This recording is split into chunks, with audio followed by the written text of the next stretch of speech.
Alright, whenever you're ready. I drowned the first garden I ever tended. A leased square of dirt beside a leased square of house, all of it dry and crumbling.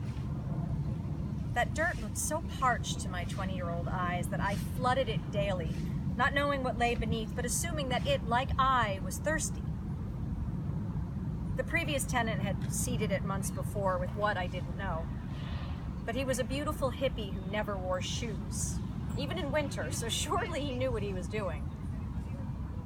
I pictured him and his dirty feet sowing those seeds, conjuring forth all manner of plant, fruit, sustenance that I would continue to cultivate, steward, and consume.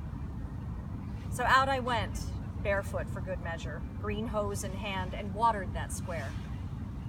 When rivers ran off of compacted dust, I watered more. When mud formed, such cool relief, I watered more.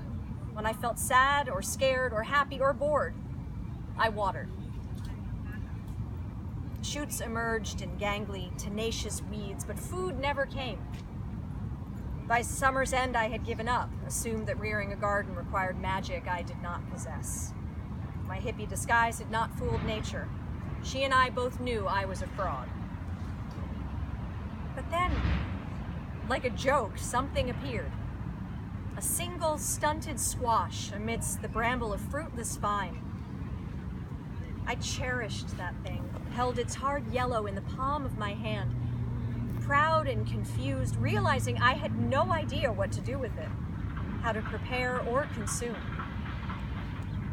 Standing there barefoot, holding that squash, something took hold, took root, buried itself inside my viscera. Something small, something dense that I could hold in my hand, pinch between my fingers. Something I now know that looked exactly like a seed.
years later, the tomato plant on my fire escape finally worked.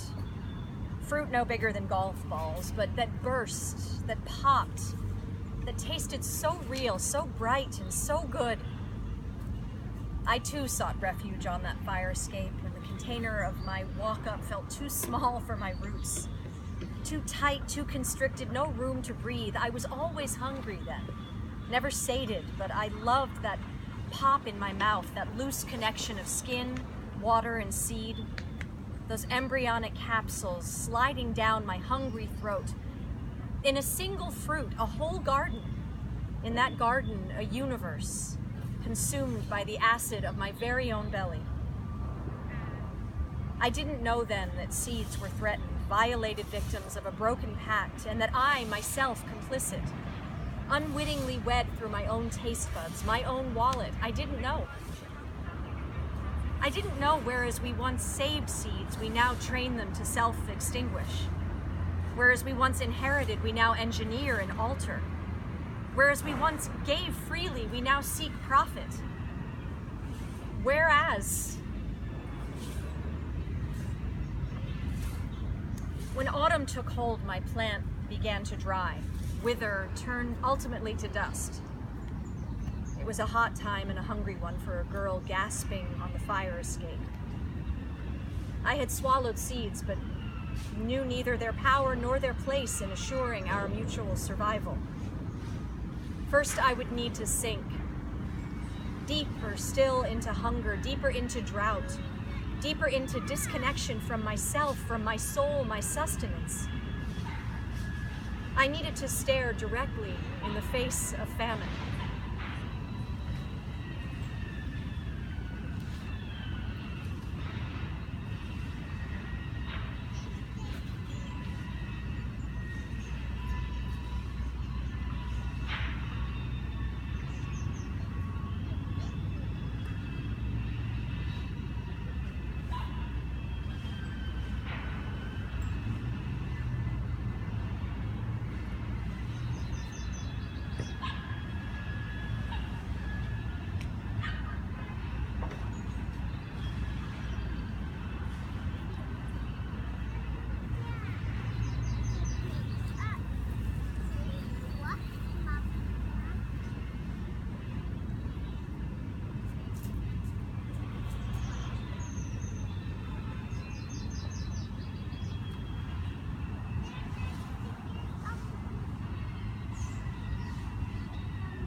Rowan, come back. Come back. It's your rocks. Look for your rock.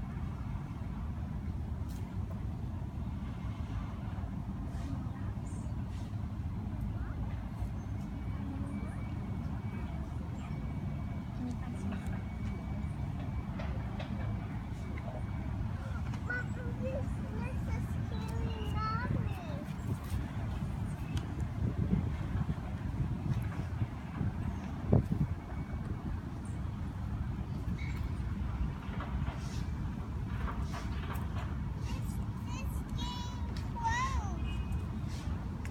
Where do we go from here? How do we heal, repair the broken bonds of our bodies and the very stuff that feeds them? Are we too broken, too starved, too engorged, too disconnected? No. I refuse.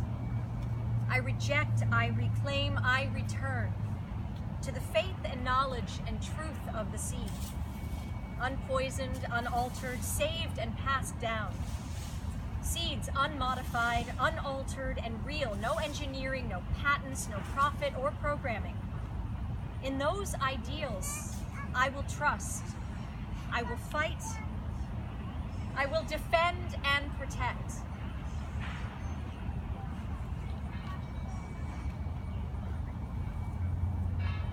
Last summer, I fed my family from a meal from our garden, planted with my daughters from seeds started on dusty windowsills. The efforts of their small, pinched fingers landing finally in their mouths. Did they feel that connection? One so basic, but that now we have to protect, defend, and foster? Perhaps.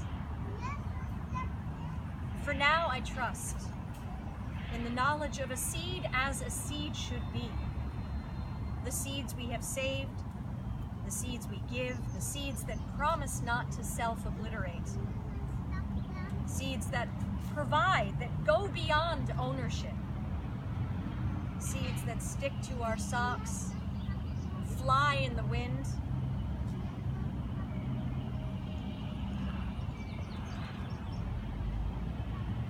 Seeds upon which our very lives depend.